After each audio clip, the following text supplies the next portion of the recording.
Hi, I'm Pattu from freefincal. Today, I gave a talk in the Tamil Nadu Investor Association on the Franklin Debt Mutual Fund crisis and also about the market outlook post lockdown and what would the investing landscape look like after the lockdown. Now, if you are interested, I will do for those who did not attend. If you are interested, I can do a talk about the debt fund part, but today I would like to do just cover the few slides on the market outlook part. Yesterday there was a problem with the audio again.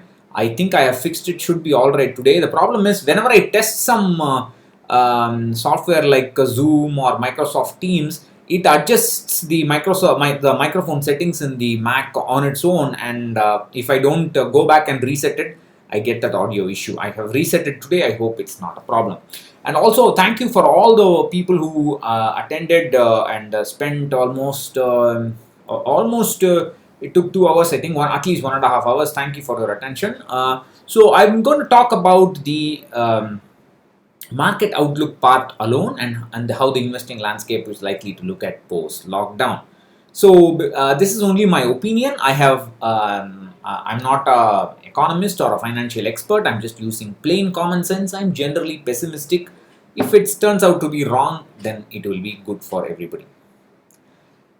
This is something that I've been saying for a long time. This is the a graph between the Nifty 50, the blue line, and the Nifty 50 equal weight index, which has got all the 50 stocks of the Nifty in equal proportions of 2% each, and that's the red line. So I have plotted this from the 1st of June 2017. Notice that the red and the blue line travel together and up to budget day 2018. After that, the large cap stocks represented by the Nifty started moving up. The Nifty 50 equal weight started moving down.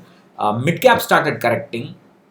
Small cap started correcting. And if you actually notice, the Nifty 50 fell more than the Nifty 50 equal weight and probably more than the Nifty mid cap 150 or the Nifty next 50. And this is a very amusing kind of crash. That is how high the top part of the Nifty was overvalued. And if you look at the 2-year rolling return difference between Nifty 50 and Nifty 50 equal weight, you can see how up to before the budget day 2018, the return was more or less hovering about zero, and then after that Nifty started getting more and more returns. That is, the blue line and the red line started departing from each other. The Nifty return was higher and higher and higher, and therefore Nifty 50 equal weight minus Nifty 50 became more and more negative. It reached an all-time high of about 10%, and once the correction happened, the market crash happened, then this return the return difference immediately went to zero. So basically there has been a market homogeneity, and we are basically starting on a clean state where all segments have been leveled out to the same level, and we are starting out on a clean slate. But there are other problems for mid caps and small cap stocks. We will see, but in my opinion, I think active fund managers may find it easier in this landscape to do a little better than what they did in the last couple of years or so, especially funds like ICICI Value, Discovery, and Quantum Long Term Equity. That is my opinion, and that opinion is just a hunch. I could be wrong. Now, this is the repo rate, the RBI overnight rate, the policy rate, which the RBI decides every quarter. You can see how the rates sharply fell in the aftermath of the 2008 crash, and this is the fall that happened in the aftermath of the February 2020 crash. Now, what you can notice is that during the 2008 crash, the repo rate was hovering about 8 to 9%. So they had a huge amount of space for them to lower it gradually down to almost about 4.7, 4.6%, and then it started moving up. But now the repo rate was already on a downward trend, and they have just moved it from 5.2% to an all-time low of about 4.2%, roughly around that region. And I doubt whether there is more space for the repo rate to go further down.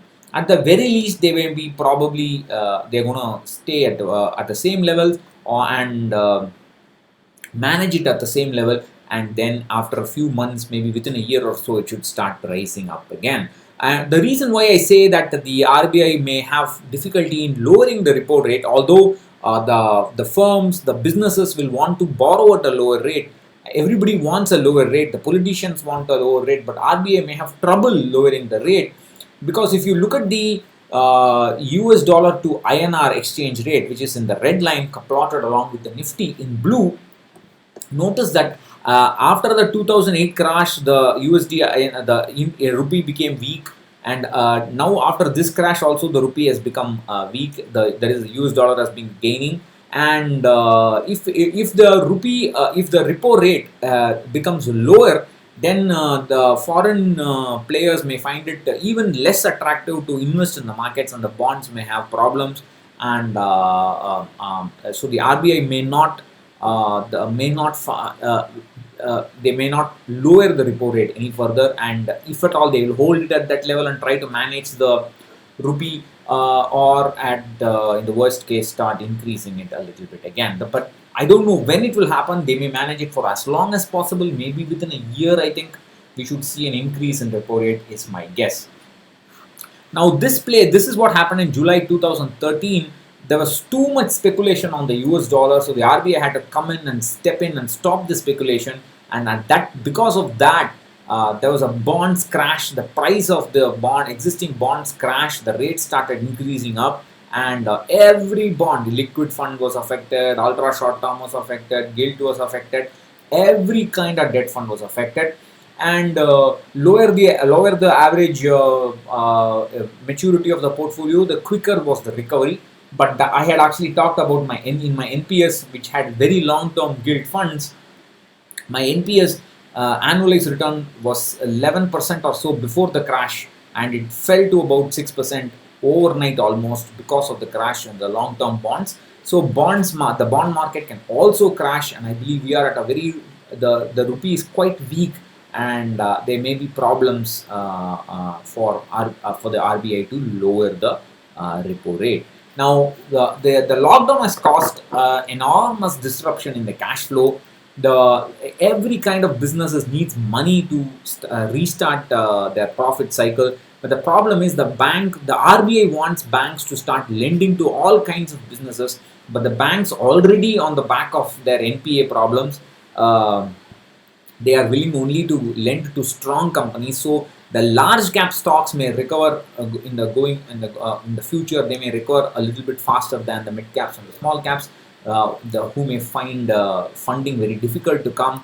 Incidentally, the medium sized and smaller sized companies with the low rated bonds, those bond coupon rates will be higher than the AAA rated strong company bonds. That is, the spread between the AA bonds, A rated bonds, and the AAA bonds has become higher now, which means the risk associated with the AA and the AAA AA and the A, that is the low rated bonds, the risk associated with the lowly rated bond has actually become higher now.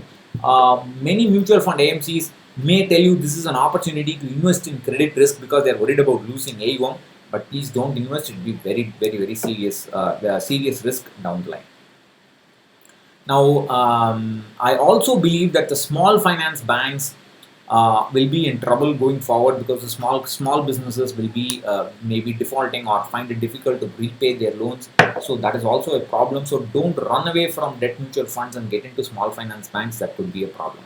So the government finances are extremely weak. Many states are already bankrupt.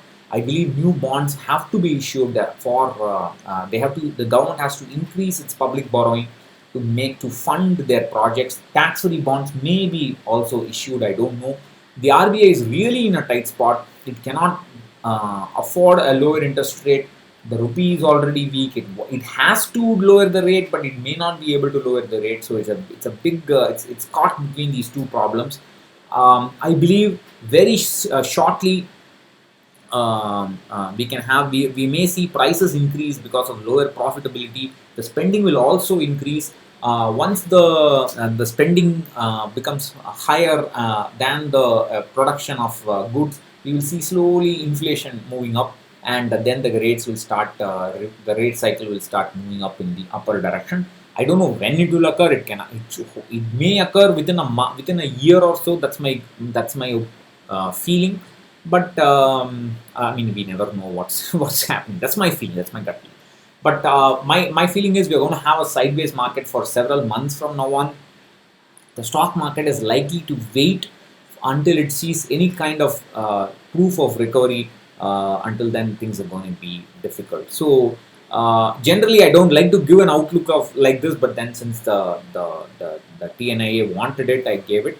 Uh, Young investors should not worry about all this. They should have a proper goal-based investing plan and stay the course with that plan. But in terms of specific investments, I want to say that mid cap and small cap stocks will have trouble recovering because of they will find borrowing difficult from now on.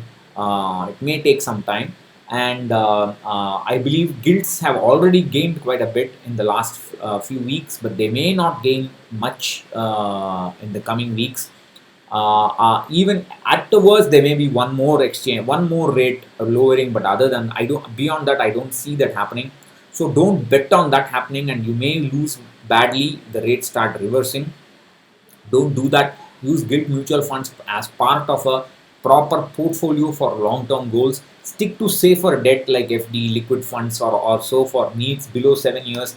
Above that, you can consider gilt funds or corporate bonds or bond funds or banking and PSU funds. But please be aware of the credit risks and volatility in these funds. Interest rate sensitivity will be high. Retirees should be very, very careful with their equity allocation.